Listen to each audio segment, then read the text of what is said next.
Hola, hola, hola, bienvenida, bienvenido, bienvenide al podcast Autismo Incondicional.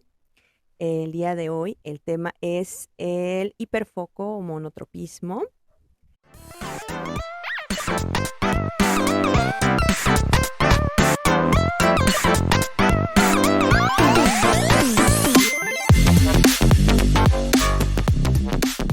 Y para este tema tan interesante tengo a un súper invitado, él es Ernesto Reaño. Para quien no lo conozca, Ernesto, si gustas presentarte.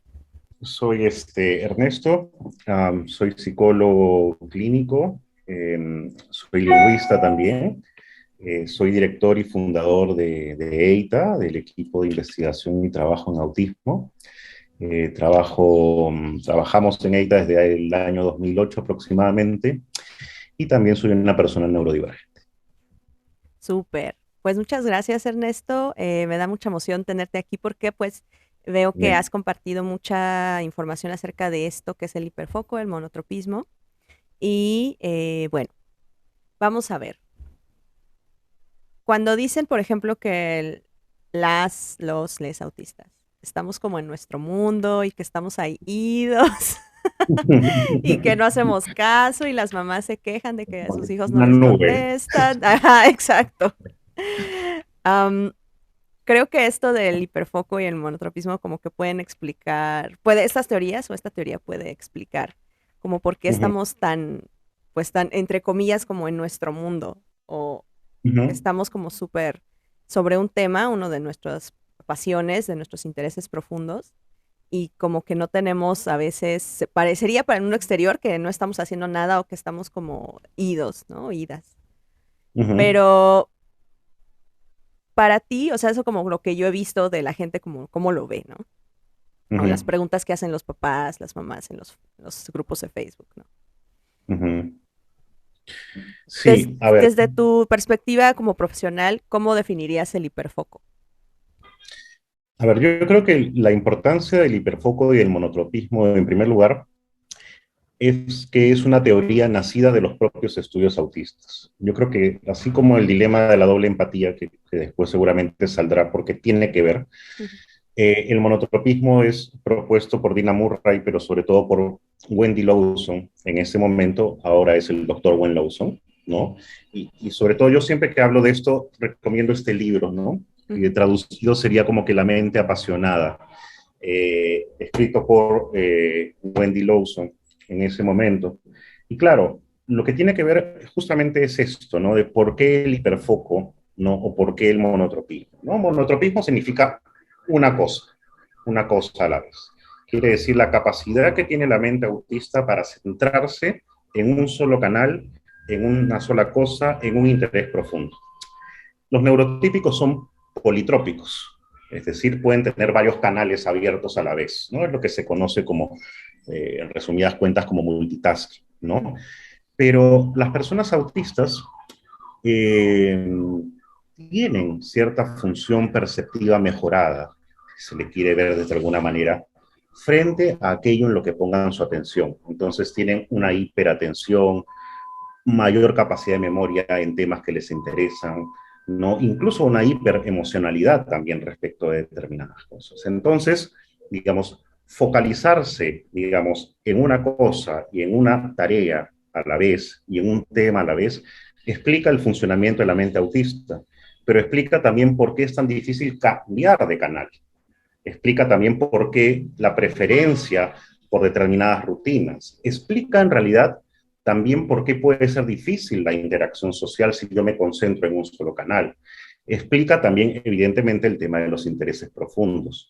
Y yo creo que lo importante de esta teoría es que mientras otras teorías, como la teoría de la mente o de la coherencia central débil, por ejemplo, explican al autismo desde una disfunción respecto a lo neurotípico, el monotropismo lo que hace es explicar el funcionamiento de la mente autista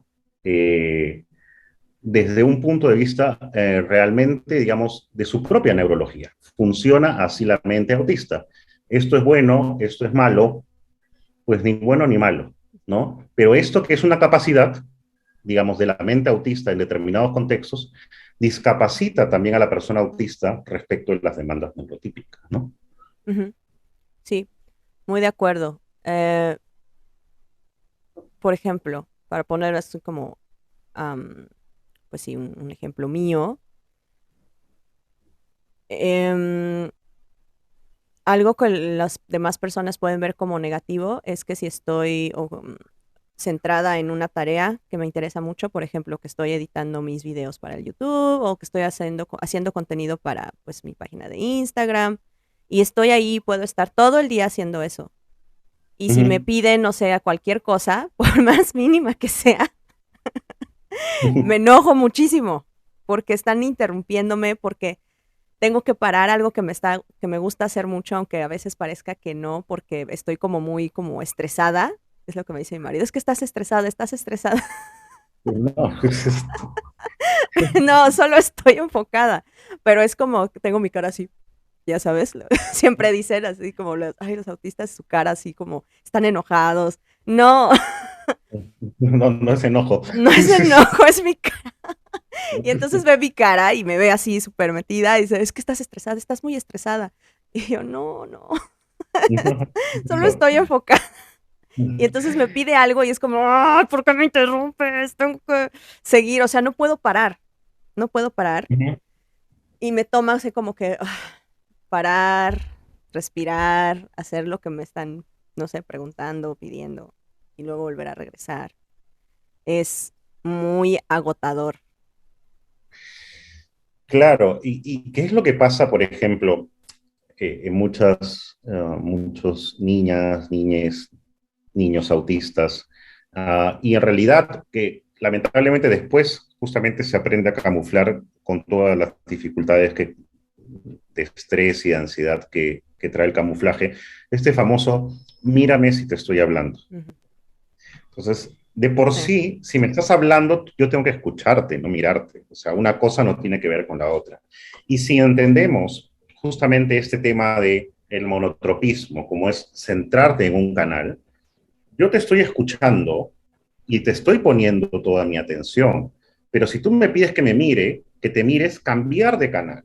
Ujú, Y al cambiar de canal en la mirada, te dejo de escuchar. O aquí es menos. ujú, Entonces yo creo que eso es lo que deberían entender más los cuidadores y las personas en general, familiares, amigos, cualquier persona que trate con alguna persona dentro del espectro autista, ¿no? O sea, es este cambio de canal el que produce dificultad. Por ujú, eso que también todo el tema, digamos, de la anticipación, la predictibilidad, que nuevamente, o sea, a mí me molesta mucho la palabra rigidez, ujú, ¿no? Cuando dicen, ay, es que son inflexibles, ujú, son rígidos, es que no son inflexibles ni rígidos, el ser humano no es una goma ujú, tampoco que puedes tirar o no. Entonces, eh, si realmente entendieses esto, pues se ahorraría mucho sufrimiento para sí. la persona autista, pero también para los cuidadores que lo ven desde una óptica neurotípica, ¿no? Entonces, incluso cosas terribles como hay que romperles las rutinas. O sea, Mm, muchos profesionales dicen eso. Y claro, lo único que causas es dolor y sufrimiento. Mientras que si haces, digamos, las cosas más predecibles o si entiendes esto, por ejemplo, el caso del niño que le gusta ir siempre por una ruta, ujú, ¿no? Entonces al camino a la escuela y porque se conoce la ruta y todo eso, ¿cuál es el problema que siempre hagan la misma ruta? O exacto. sea, es lo que yo no entiendo a veces. O sea, ¿por qué se la tengo que cambiar si eso le da seguridad y ya está bien? O si, digamos, está jugando y su juego, digamos, siempre es el mismo juego, pero le divierte, es su juego. Ujú, O sea, él te está diciendo cómo jugar. Entonces, yo creo que el monotropismo justamente explica mucho y podría evitar demasiado sufrimiento. O sea, las personas autistas y a sus cuidadores que lamentablemente a veces son informados como que estas cosas, que en realidad en otros terrenos suponen ventajas de la mente autista, ¿no? Verlos como dificultades porque muchos profesionales lo que tienen en mente es una normalización de ujú. la mente autista, ¿no? Sí, sí, justamente. Y es que creen que si lo hacen de chiquitos, ya de grandes, ya vamos a dejar de ser autistas. Y no. O sea, a mí me gusta irme siempre por el mismo lugar y siempre hacer así como casi lo mismo. Y no es que, o sea, eso no me hace como, no sé, mala persona o que, no sé cómo lo mira la gente, pero sí se puede vivir, ¿eh? No, no Sí, es de que claro, ya... ¿no?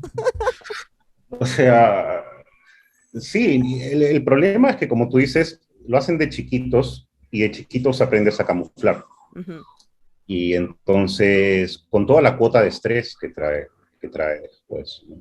sí, Eh, yo lo que creo es justamente, y volviendo al tema del monotropismo y por qué es importante, es porque es una teoría, digamos, básicamente propuesta por personas autistas y desarrollada mucho por personas autistas y que lamentablemente no ha alcanzado el mainstream académico, si se quiere, como sí, por ejemplo lo tiene otros constructos como teoría de la mente, sí. ¿no?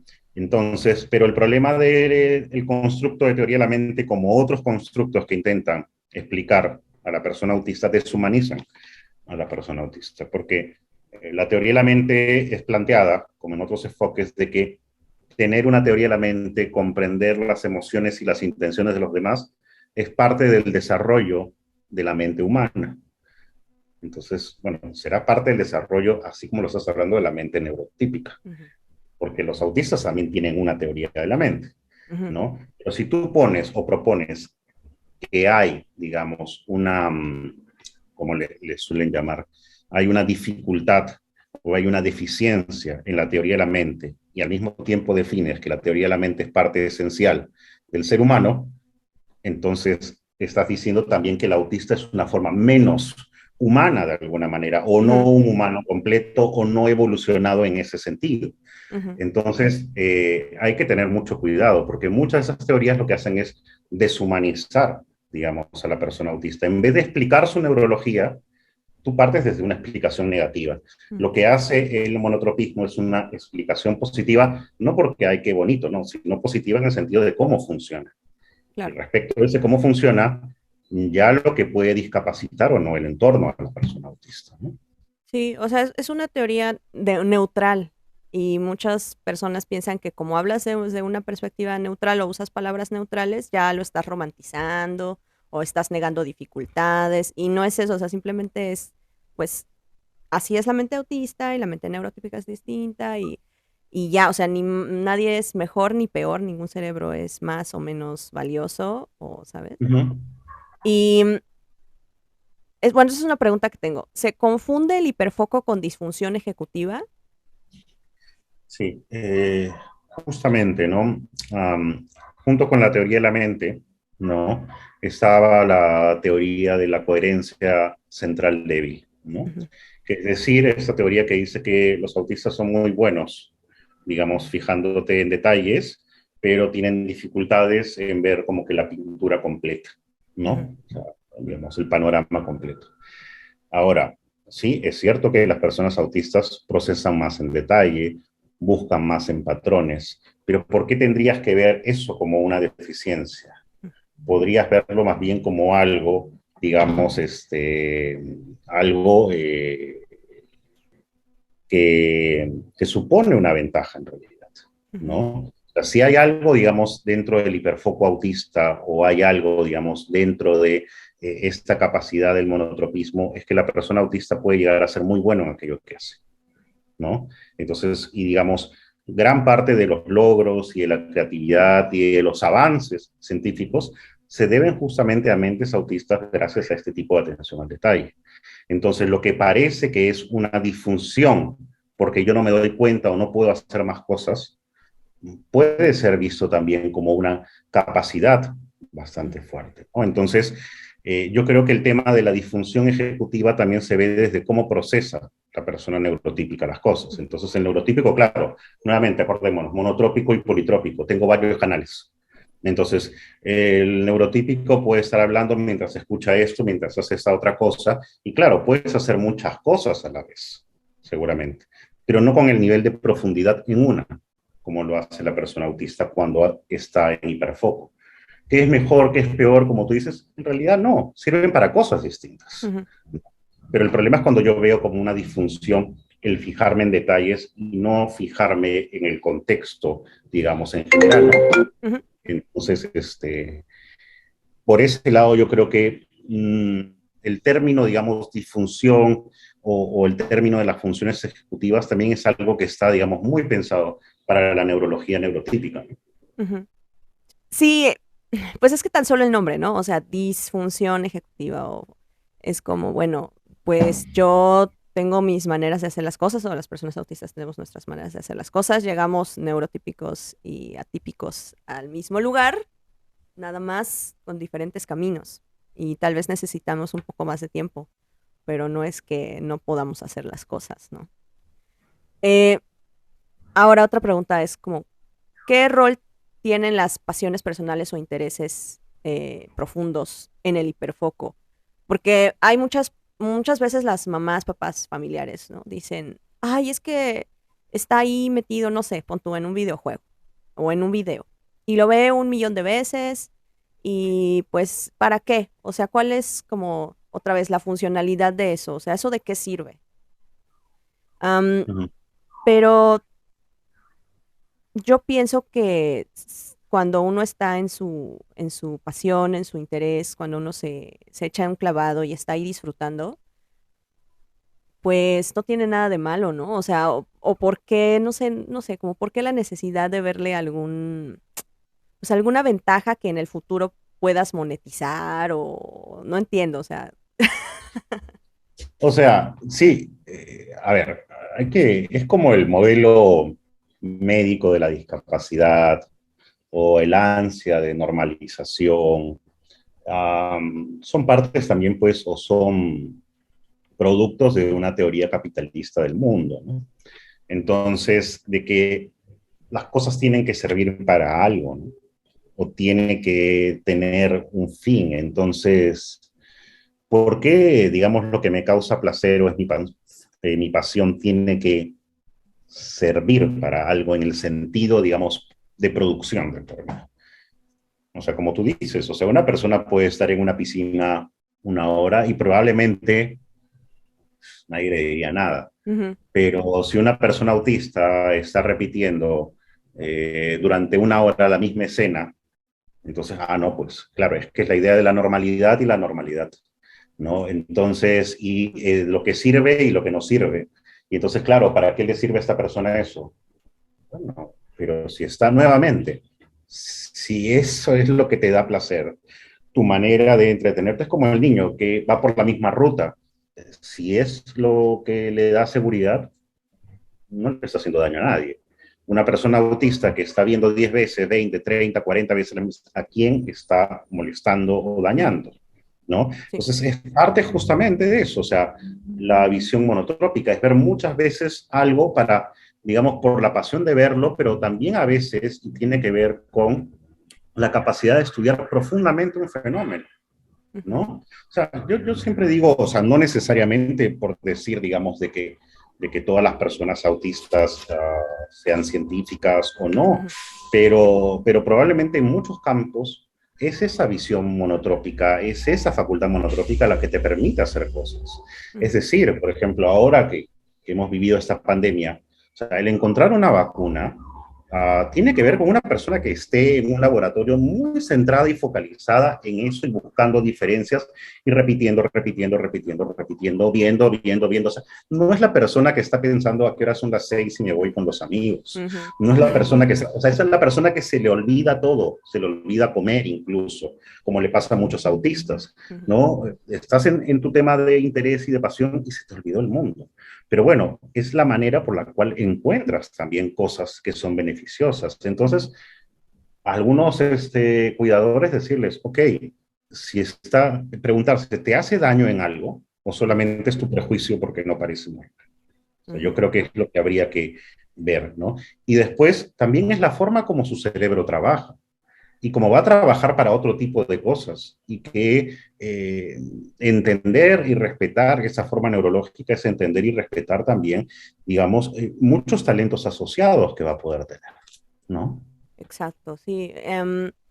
¿Por qué no pensar que al alimentar ese hiperfoco en ciertos intereses profundos, puede llegar a convertirse en la manera de sustento, de ganarse la vida de ese peque o esa peque autista, ¿no? O sea, ¿cómo sabes que su interés en cierta cosa no va a desarrollarse en su propio negocio? O sea, si lo quieren ver como desde el lado capitalista y de qué va a vivir. Sí, O sea, a lo mejor tu hijo no va a ser, ¿sabes?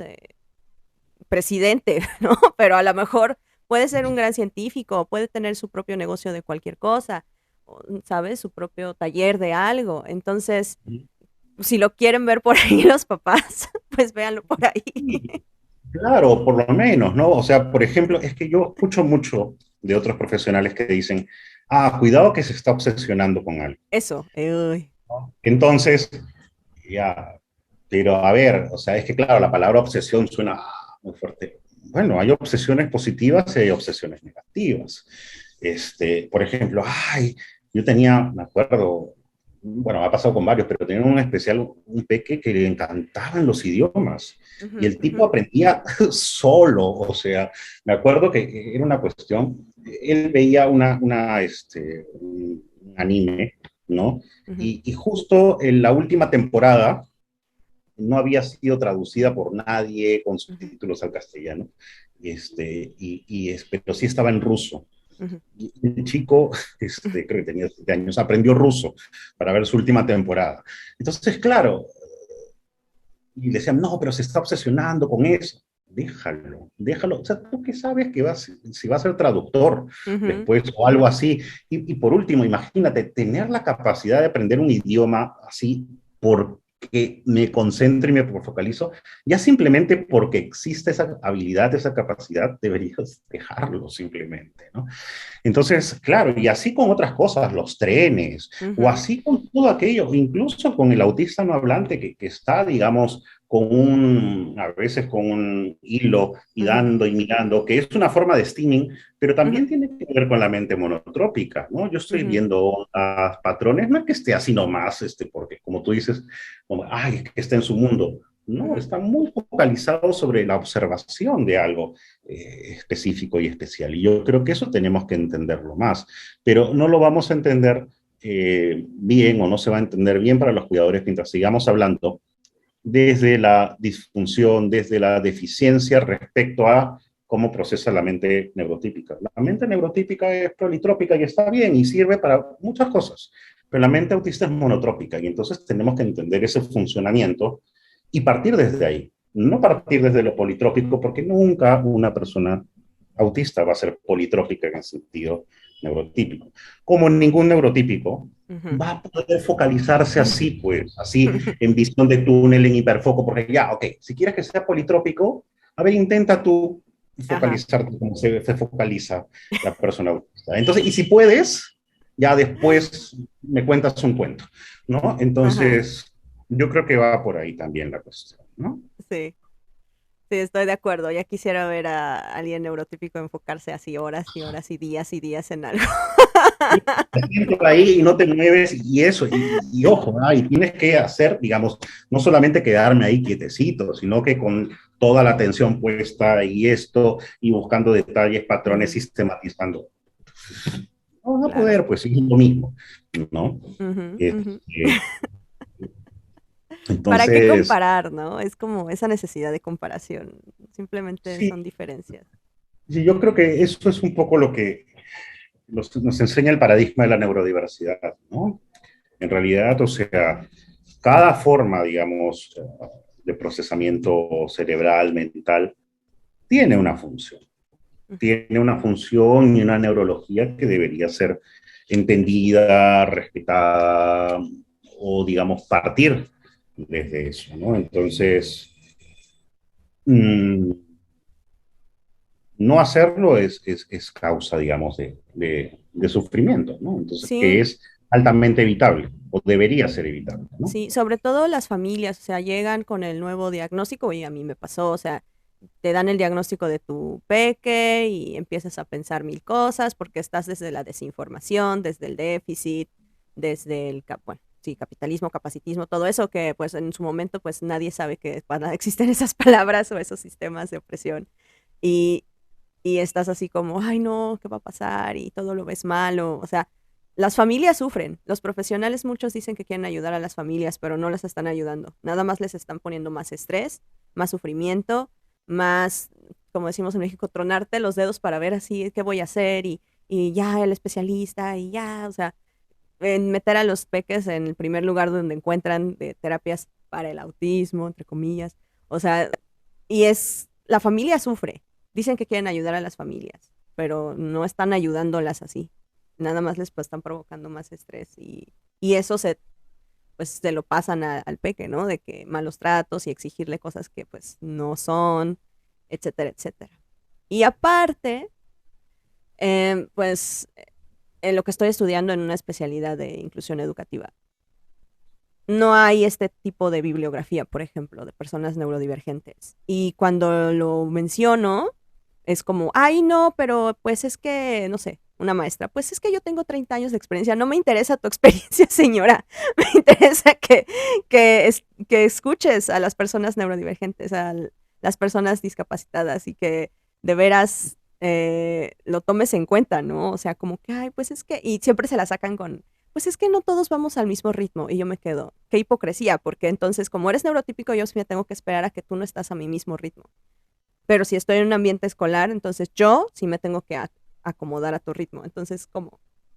Y entonces, para ti sí vale que te tengo que esperar a que comprendas la neurodiversidad, pero en mi caso no se vale porque tengo que adaptarme. Es, ¿sabes? No sé, muy loco. Sí, no, y por ejemplo, justamente ese tipo de comentarios, ¿no? Yo tengo tantos años de experiencia en ello, o yo he aplicado eso, ya, o sea, qué pena que lo hayas aplicado de esa manera.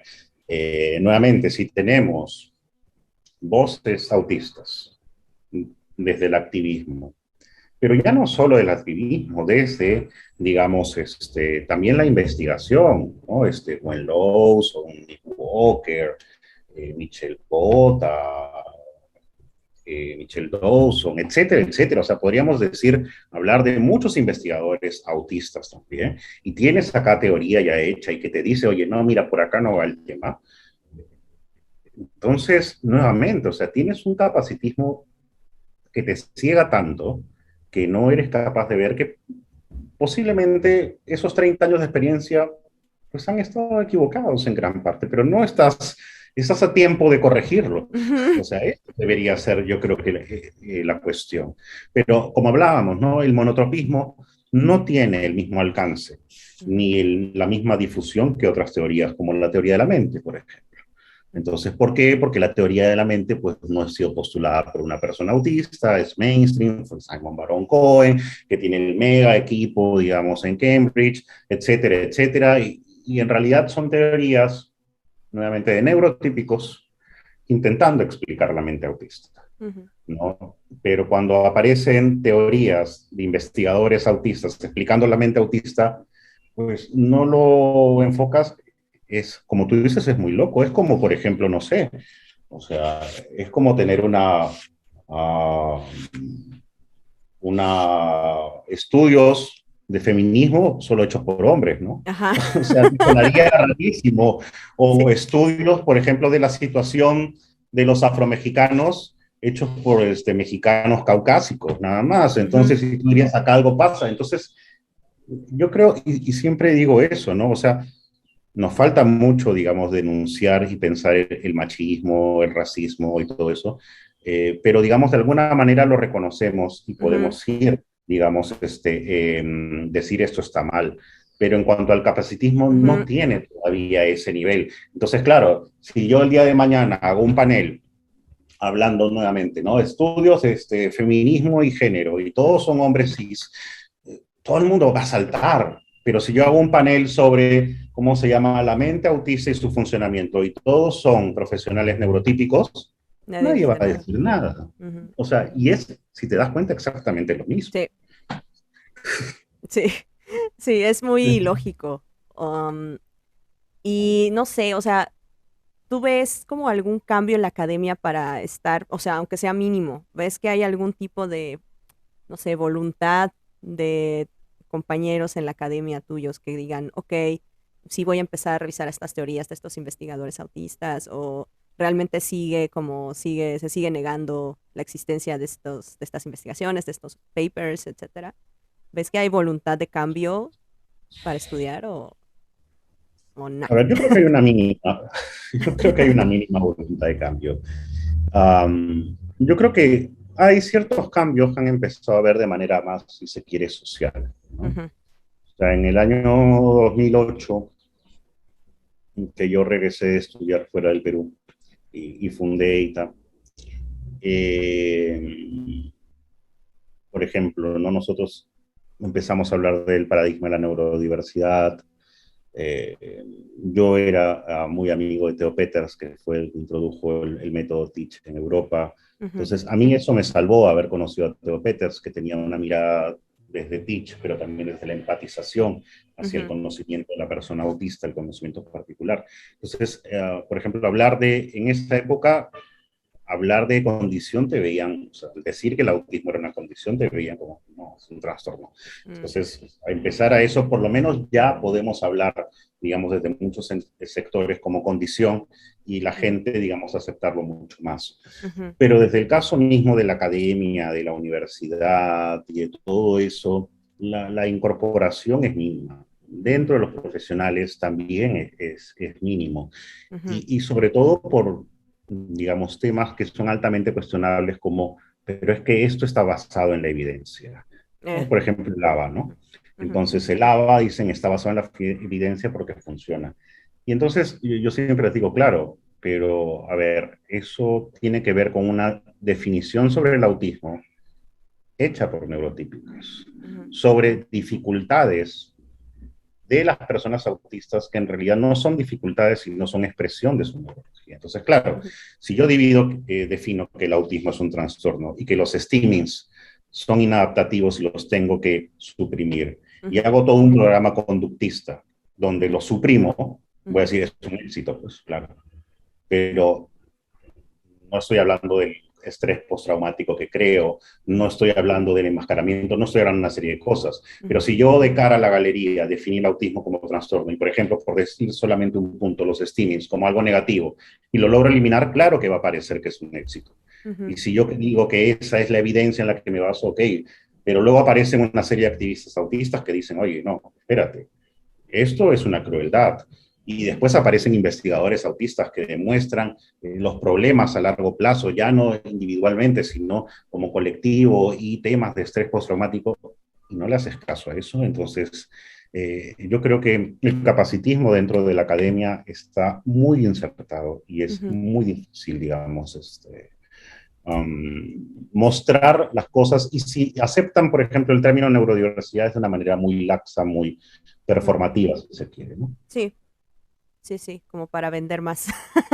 Ah, sí, no, o para decir, o sea, porque lamentablemente está de moda, ¿no? Ujú, Y como lo que está de moda a veces se pierde cierta profundidad. Entonces, claro, mucha gente, sí, arcoíris multicolor y todos estos, y yo también, y viva la neurodiversidad, porque claro, en teoría, ¿quién va a estar en contra de eso? Pero ya vuelven ciertas cosas como eslogans, ¿no? ujú, Entonces tiene gente tipo Autist Speaks que también se sube y dice, ay, su rompecabezas azul también lo pone ya de varios colores, o por ahí lo tratas de hacer, y entonces, claro, son pinceladas, ¿no? Entonces es una apropiación, yo creo, no solamente del paradigma de la neurodiversidad, sino de los principios del movimiento de la neurodiversidad por parte claro. de la academia.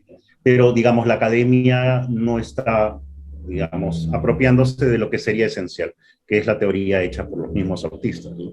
Sí. El monotropismo, el dilema de la doble empatía de Ian Milton, a todos los estudios que están habiendo ahora sobre la diversidad en la inteligencia social, Ujú, ¿no? Etcétera, etcétera. O sea, la idea misma, en realidad, o que deberíamos cuestionarnos sobre terapias para el autismo. O sea, ujú, es que no hay una terapia para una condición. O sea, ujú, digamos, no porque no vas a cambiar algo. O sea, tú puedes tener una serie de intervenciones, pero como sistema terapéutico, digamos, debemos ir desechando esas ideas de que existe un modelo terapéutico para el autismo. ¿Cómo va a ujú, existir un modelo terapéutico para una condición? ujú. Salvo que tú quieras realmente o pretendas normalizar a la persona. de alguna u otra Ujú, manera. ujú. Sí, sí, es muy duro, como desde la academia ver las cosas, ¿no? Como traer a esta teoría y empujarla y que más gente la conozca. Es casi imposible, ¿no? Como que la gente se agarra de lo que aprendieron en su escuela y no, o sea, más bien no sé, no sé. Siento que, o pienso que es como muy agarrarte de algo porque es lo que conozco, pero si los autistas hacemos eso, se nos critica. Pero tú como eres neurotípico te puedes agarrar con todas tus manitos, tus deditos de tus teorías de hace 50 años y nadie te dice nada. Claro que sí. ¿Qué le podrías como decir a colegas como que están apenas empezando en este camino, ¿no? De estudiar sobre la neurodiversidad y como, o sea, como para abrirse a estas teorías como la del monotropismo. O sea, ¿cuáles serían como tus palabras o tu invitación o tu reflexión? Yo creo que toda persona que quiera trabajar, digamos, desde la neurodivergencia, desde el autismo específicamente, eh, debe leer a personas autistas. Yo creo que esa es la prioridad, ¿no? La prioridad es que leamos testimonios de personas autistas desde el activismo e investigación hecha por autistas y leer sobre el paradigma de la neurodiversidad y estar en contacto también con muchas personas autistas, no solamente como participantes o clientes, sino también establecer estos puentes de diálogo, leer a tantos adultos autistas que ahora felizmente tenemos en redes, preguntar, acercarse a veces sobre ciertos temas. No comprendo bien esto, ¿me puedes explicar? Digamos, tener una actitud, digamos, de humildad en el sentido, digamos, de que posiblemente ciertas cosas que hemos aprendido no funcionen y no funcionan porque están mal, ¿no? Como te digo, yo tuve la suerte de conocer a Theo Peters cuando empezaba todo esto, o Ujú, sea, cuando iba a empezar a trabajar. Y Peters, digamos, si uno lee sus libros, una de las cosas que tenía en aquellos años, en los 90, ¿no? Y que era muy extraño, es que sus libros están llenos de párrafos enteros de personas autistas explicando ciertas cosas. ujú, O sea, ahorita, digamos, tenemos mucha más difusión gracias a la Internet y a las redes del discurso de personas autistas hablantes o no hablantes, pero en los 90, claro, tenías que haber publicado algo y eso era ujú, altamente difícil y complicado para muchos autistas, pero de lo que existía, Peters tenía, digamos, puesto ahí, ¿no? ¿Qué es lo que piensan y dicen las personas autistas? Entonces, a mí eso me sirvió muchísimo. Después, un poco, claro, de ahí, evidentemente, uno puede hacer la autocrítica ujú, a época, o sea, claro, una persona como Baron Cohen podía parecer muy importante sobre ciertas cosas que decía y después ya darte cuenta de que no.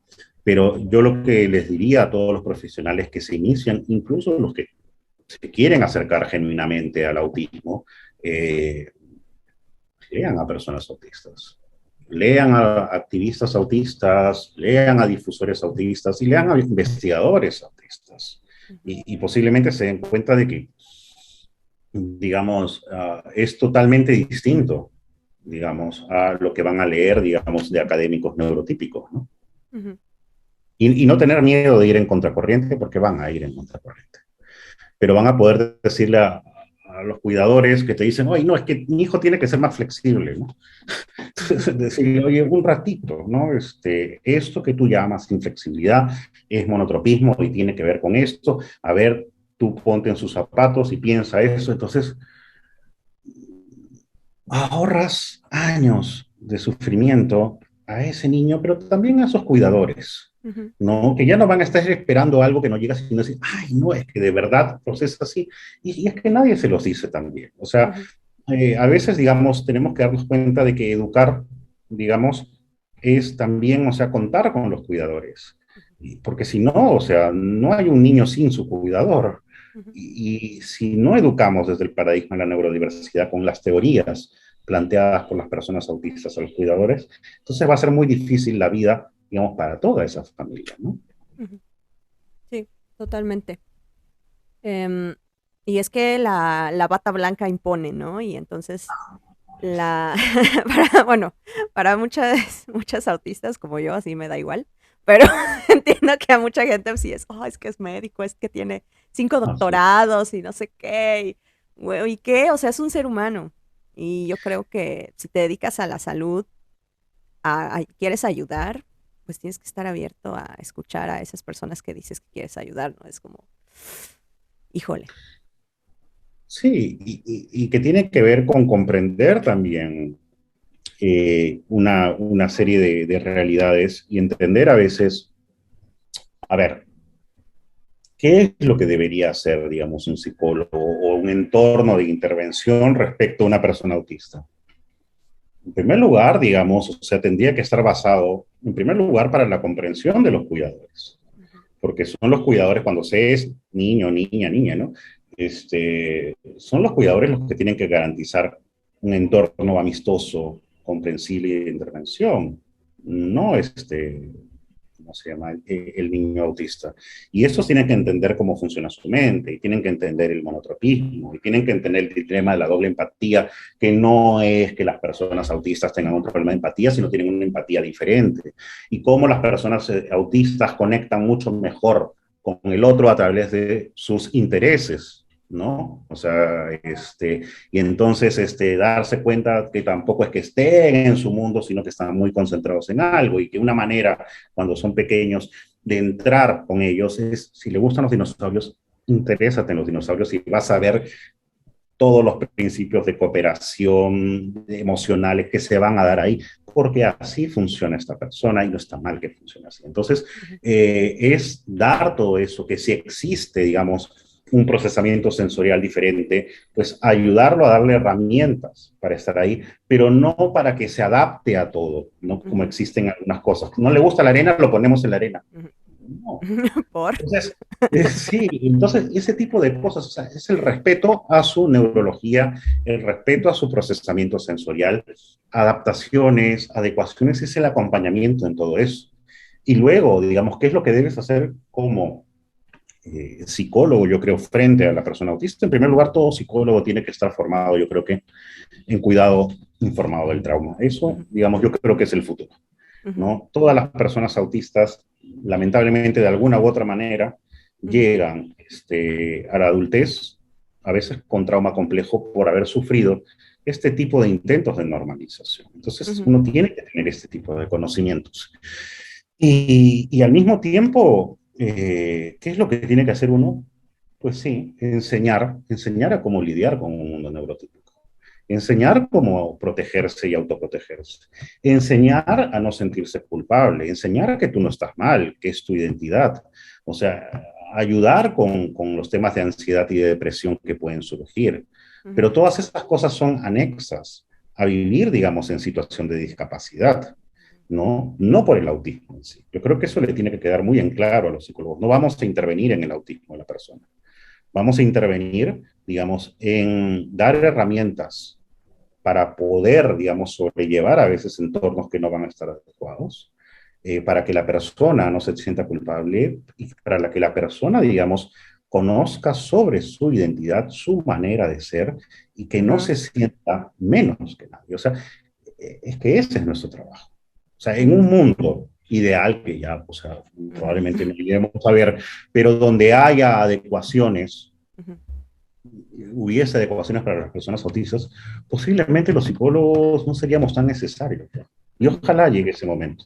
Y donde un autista pues pueda ir, digamos, si quiere ir a una terapia, pues, digamos, temas existenciales, pues ujú. como puede tener cualquier Sí, persona, sí, sí. pero no porque le fregaron la vida con Ujú, determinadas cosas que pudieron ser evitables. ¿No? claro, claro. Y pues ahí está como el llamado, no solo a profesionales de la salud, yo creo también a profesores, familiares, o sea, que se acerquen a la comunidad y escuchen con una mentalidad de principiante, ¿no? Con humildad, con auténtica curiosidad, ¿no? O sea, imagínense que no fueron a la escuela, ¿no? Que no fueron a la normal de maestros, que no estudiaron psicología. O sea, ¿qué le preguntarían a una persona autista? ¿Qué quisieran saber? Y de ahí, pues ya extrapolarlo y leer a los autores autistas, a los investigadores, etcétera, etcétera, ¿no?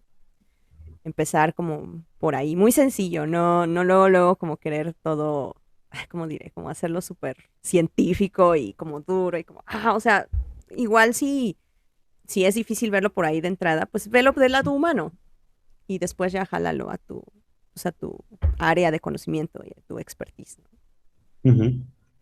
Así es. Pues solo me queda agradecerte, Ernesto, No. y el espacio, el tiempo, y espero que tu llamado y tu invitación no caiga en oídos sordos y que muchos profesionales, tanto de la salud como en la academia, ¿no? En los maestros, etcétera, familiares, pues lo escuchen y lo apliquen, aunque sea un poquito cada día. No, muchas gracias a ti, Raquel.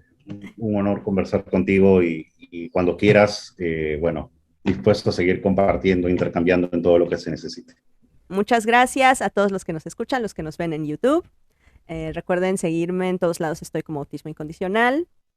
Y recuerden que amar es aceptar. Hasta luego.